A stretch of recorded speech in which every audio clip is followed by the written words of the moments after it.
আসসালামু আলাইকুম, কেমন আছেন সবাই? আশা করি ভালো আছেন। আমি সাইফুল ইসলাম মুন্সি। আপনারা জানেন আমি সবসময় আপনাদের জন্য খুব গুরুত্বপূর্ণ তথ্য নিয়ে হাজির হই। তারই ধারাবাহিকতায় আজকে একটি গুরুত্বপূর্ণ তথ্য নিয়ে আপনাদের সামনে হাজির হলাম।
আজকের তথ্যটি হচ্ছে যে নতুন বাজেটে আপনারা মোবাইল ফোন সম্পর্কে কিন্তু নতুন একটি নিয়ম করা হয়েছে। অর্থাৎ আপনারা বিদেশ থেকে যখন বাংলাদেশে যাবেন, নিজ দেশে যাবেন তখন আপনারা সাথে কয়টি ফোন নিতে পারবেন এবং কয়টি ফোনের জন্য কিভাবে কি নিতে পারবেন। 2024-25 যে অর্থ বছরের যে বাজেট, সেই বাজেটে কিন্তু হচ্ছে একটি নিয়ম করেছে। সেই নিয়মটি হচ্ছে যে আপনারা কয়টি মোবাইল হ্যান্ডসেট আপনারা নিতে পারবেন এবং কয়টি হচ্ছে কিভাবে এটির শুল্ক নির্ণয় করা হবে। আচ্ছা, আইন কি বলে এই বিষয়ে? আইন অর্থাৎ নিয়ম অনুযায়ী এখন থেকে আপনি 3টি হ্যান্ডসেট নিতে পারবেন। তার মধ্যে হচ্ছে 2টি হ্যান্ডসেট আপনার নিজের ব্যবহারের এবং একটি হ্যান্ডসেট হচ্ছে আপনি আপনার কাউকে গিফট করার জন্য নিতে পারবেন। এখন যেটি আইন বলে, হ্যাঁ, আপনারা লাগেজের মধ্যে কয়টি কি নেন, কিভাবে নেন, সেটি বিষয় কথা না, কথা হচ্ছে যেটি আইন বলে। এখন 2টি হ্যান্ডসেট থাকলে আপনার কোনো ধরনের কোনো শুল্ক থাকবে না। অর্থাৎ আপনি যেই হ্যান্ডসেট 2টি যদি আপনি নিজে ব্যবহার করে থাকেন, অর্থাৎ ব্যবহৃত হলে।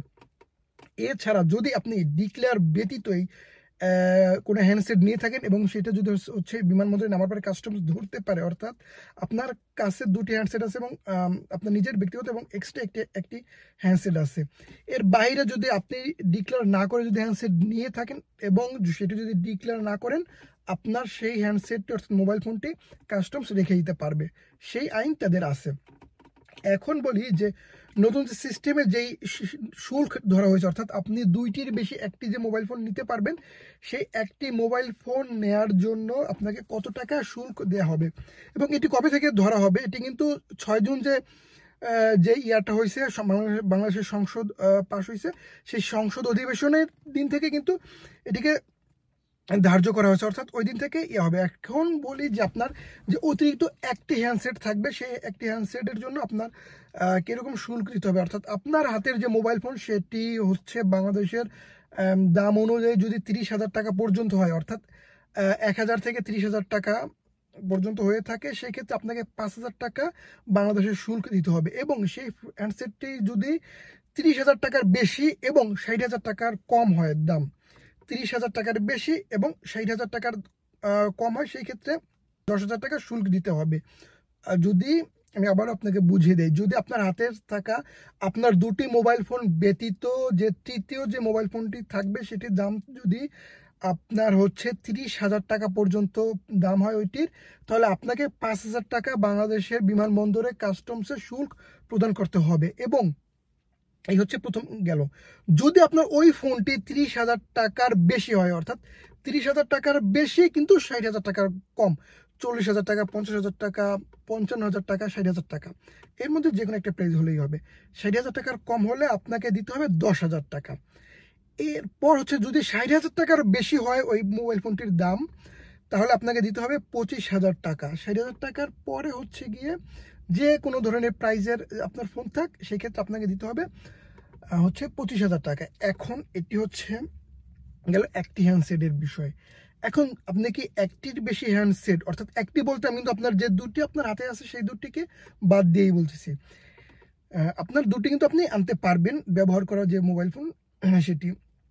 এরপর হচ্ছে গিয়ে আপনি যদি একটির বেশি মোবাইল ফোন আনেন, সেই ক্ষেত্রে আপনাকে হচ্ছে আমদানিকারকদের কাছ থেকে যে ট্যাক্সটা নেওয়া হয়, শুল্কটা নেওয়া হয়, সেই অনুযায়ী হচ্ছে ট্যাক্স নেওয়া হবে। অর্থাৎ আমদানি হিসেবে আপনি মোবাইল ফোন সেট বিদেশ থেকে আমদানি করতেছেন, সেই হিসেবে আপনাকে ট্যাক্স দেওয়া হবে। তবে অবশ্যই যেটি বলে রাখলাম যে আপনি যেভাবে ফোন নেন না কেন, এটা আপনার একান্ত আপনার ব্যক্তিগত ব্যাপার। তবে সেই যদি আপনি ডিক্লেয়ার ছাড়া অতিরিক্ত মোবাইল ফোন নিয়ে থাকেন এবং কাস্টমস যদি সেটা ধরতে পারে, সেক্ষেত্রে তারা হচ্ছে মোবাইল ফোন বাজেয়াপ্ত করা, অর্থাৎ তারা রেখে দেওয়ার আইন তাদের আছে। এছাড়াও আরেকটি যে নতুন করে যেই ইয়াটা হচ্ছে, নিয়ম হচ্ছে যে আপনারা যারা বিদেশ থেকে টাকা পাঠান, তাদের টাকা পাঠানোর ক্ষেত্রে কিন্তু নতুন সিস্টেম হচ্ছে যে আপনারা যদি আপনার মা বাবা এবং আপনার স্ত্রী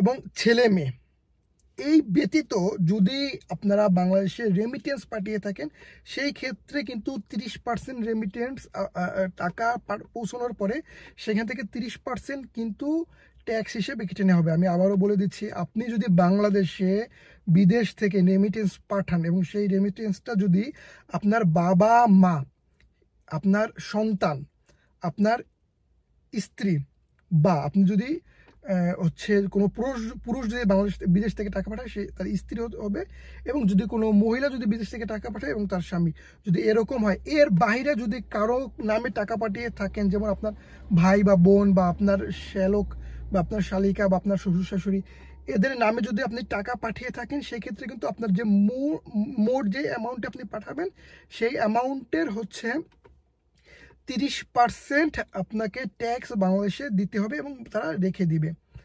তো এই ছিল আজকের আপডেট। তো সবাই ভালো থাকবেন, সুস্থ থাকবেন, এবং এগুলো কিন্তু আপনারা চাইলে কিন্তু যে 2024-25 অর্থ বছরের যে বাজেট আছে বাংলাদেশের, সেই বাজেটের যে পুরো লিস্ট আছে আপনারা কিন্তু সেখান থেকে দেখে নিতে পারবেন। আর আমি সর্বোত্তম চেষ্টা করব, আমি যদি পারি আমি আমার ডিসক্রিপশন বক্সে বাজেটের হচ্ছে সম্পূর্ণ বাজেটটাই আমি অ্যাটাচ করে দেবো, আপনারা সেখান থেকেও দেখে নিতে পারবেন যদি আমি চেষ্টা করে থাকবো। তো এই ছিল ভিডিও, সবাই ভালো থাকবেন, সুস্থ থাকবেন, আল্লাহ হাফেজ।